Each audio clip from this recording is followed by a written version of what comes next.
Всем привет! Тема парковки кажется бесконечна.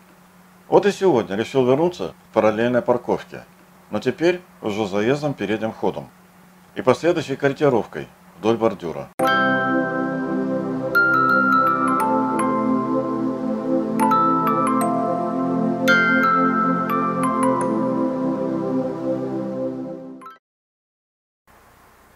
Вам нужно припарковаться, но как обычно с парковкой беда.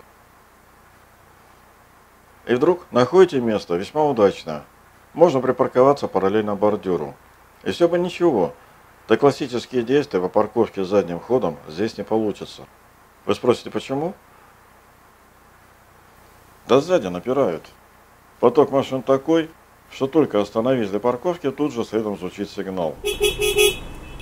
Даже заранее включенная аварийка не всегда помогает. Упирается сзади так, что все планы на парковку рушатся. А бывает и так. Только встанешь, прицелишься, а место уже занято. Есть один вариант поставить машину в намеченное место. Это заехать первым в него, передним ходом. Прижаться к бордюру, правда, не получится. Зато вы выполните главную для себя задачу. Займете выбранную нишу. Теперь место ваше. Да и дорогу освободите. Пусть поток пройдет. А мы можем подождать разрыв между машинами и заодно приготовиться к финальным действиям. Нам еще предстоит прижаться к бордюру, поскольку нам совсем не нравится то, что мы стоим далеко от края.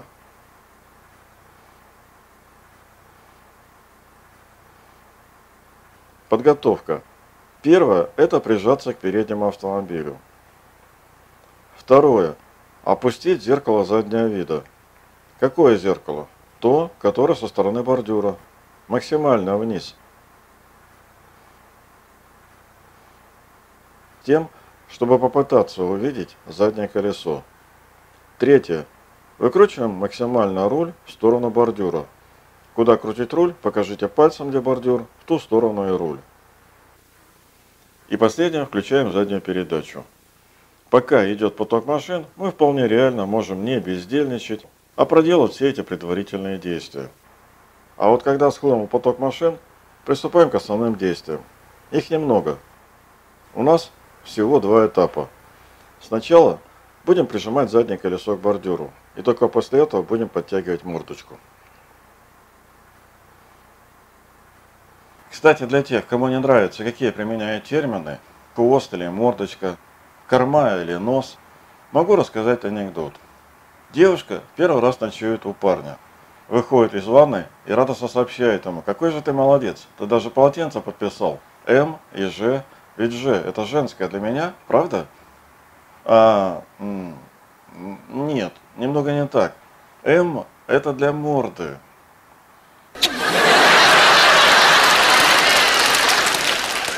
Вообще слово мордочка прекрасно понимает прекрасная половина нашего человечества. И я постоянно применяю его на занятиях. Правда, всегда уточняю, мордочка она не ваша, а мордочка автомобиля. Но вернемся к теме. Для съемок мы выбрали свободную от машин дорогу.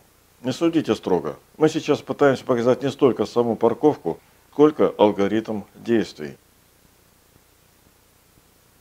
В реальной обстановке мы дождались временного затишья в потоке машин и двинулись на задней передаче. Наша первая задача – подтянуть заднее колесо к бордюру. Для этого мы и отпускали зеркало заднего вида. Но мы должны не упереться в бордюр, а остановиться в 15-20 сантиметрах от него колесом. Этому, кстати, еще нужно потренироваться. Выполнить на глаз такое точное расстояние не сразу и получается. Но для того мы и учимся, и тренируемся, чтобы не только у компьютера возыметь эту науку, но и на практике, вживую, все это выполнить.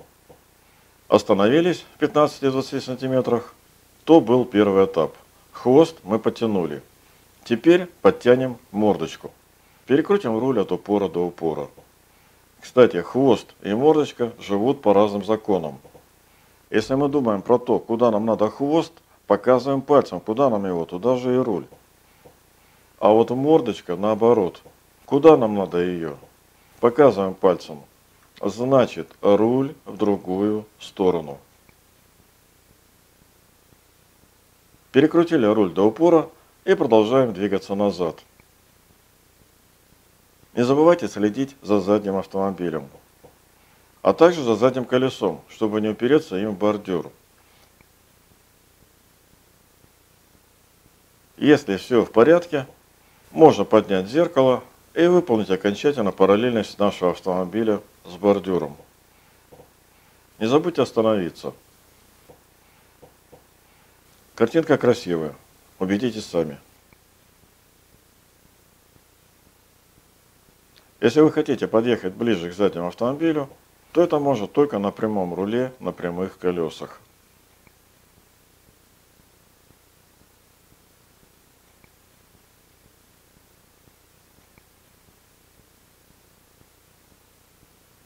В ходе выполнения всех этих действий может возникнуть неприятная ситуация, когда из-за ошибки в промежуточных операциях, помните про 15-20 см, мы в последней фазе упираемся задним колесом в бордюр. Но на самом деле не все так и трагично. Руль от упора до упора и меняете передачу на драйв.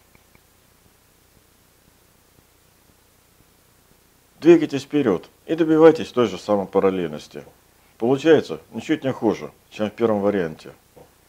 Как только запараллелились с бордюром, дальнейшее движение вперед или назад, если хотите переместиться относительно других автомобилей, можно только на прямом руле, на прямых колесах.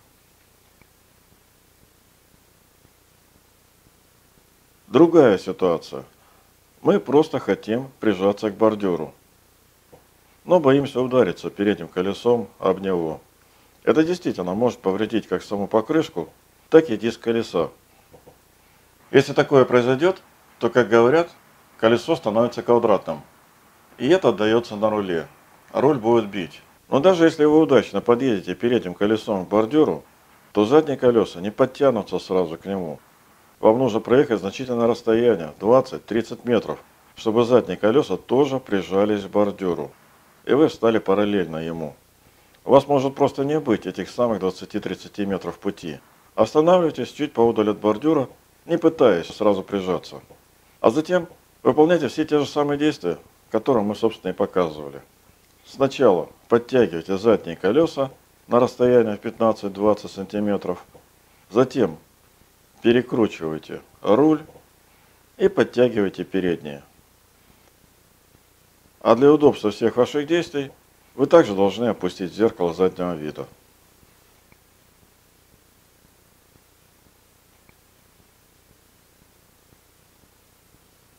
Если вы хотите подъехать ближе к заднему автомобилю, то это можно только на прямом руле, на прямых колесах.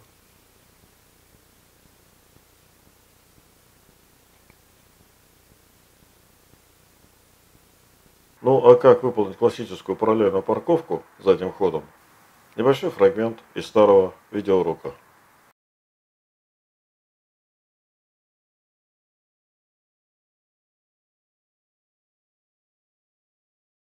Первое, что мы делаем, встаем так, чтобы наши задние бампера были примерно на одном уровне. Либо равняемся зеркалами, но это в том случае, если автомобили примерно одного размера и направлены в одну сторону. Расстояние между бортами автомобиля полметр-метр. Включаем заднюю передачу и полностью выкручиваем руль. Двигаемся назад. Внимание в зеркало. Мы должны полностью увидеть задний автомобиль, желательно с небольшим зазором. То есть между бортом нашего автомобиля и задним автомобилем мы должны видеть небольшой просвет.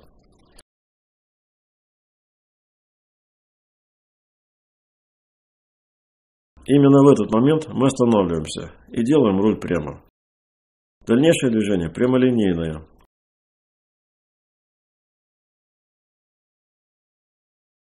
Наша задача сделать так, чтобы угол нашего автомобиля миновал угол переднего. Именно в этом месте выкручиваем руль до упора. Внимательно смотрим на задний автомобиль и на результат наших праведных трудов. у нас возможно два варианта. Либо мы, не доехав до заднего автомобиля, параллелимся, как нам надо, к бордюру. Правда, затем нужно сделать маленькое движение вперед на прямом руле. Либо мы доезжаем до опасной близости к заднему автомобилю, не успев запараллелиться к бордюру. Но и в этом случае опять все просто. Перекручиваем руль от упора до упора и делаем движение вперед до параллельности.